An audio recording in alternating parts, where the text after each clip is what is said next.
In today's video, I'm going to teach you how to create a back page in Canva using template.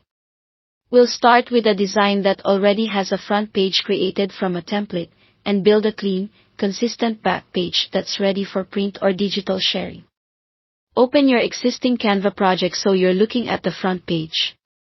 To create the back, you can add a fresh canvas or mirror the style of the front.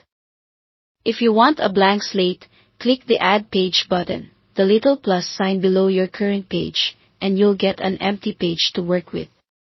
If you prefer to maintain the exact colors, fonts, and spacing from your front page, click the duplicate page icon with the two overlapping squares. Duplicating is great for visual consistency and saves time. You can then remove or swap anything you don't need. Let's customize the back page. Start with the background. You can change the background color using your brand palette or a complementary shade, or drag an uploaded image or one of Canva's backgrounds from the sidebar to fill the page. If you're using a full bleed image, make sure it touches the page edges so there aren't unintended white borders when printed. Next, refine the elements. Delete any graphics or text blocks that don't belong on the back. Add useful elements such as contact information, social media icons, or a QR code that links to a website or portfolio. Canva's Elements tab makes this easy. Search for icons, shapes, or frames, and adjust their size and color to match your theme. Use the alignment guides to keep everything neat, and maintain consistent spacing so the layout feels intentional. Update the text.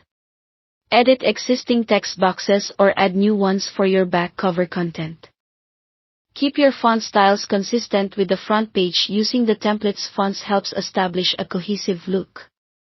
Check contrast for readability, especially over photos, and keep important details concise and easy to scan. If you plan to print double-sided, confirm that your back page orientation matches the front and your printer settings portrait with portrait, landscape with landscape so the pages align correctly. When you're ready to export, click Share, then Download. Choose PDF print for the highest quality, and select the CMYK color profile for professional printing accuracy. Before you download, make sure both pages, page 1 for the front and page 2 for the back, are selected. Then download your file and you're done. Thanks for watching.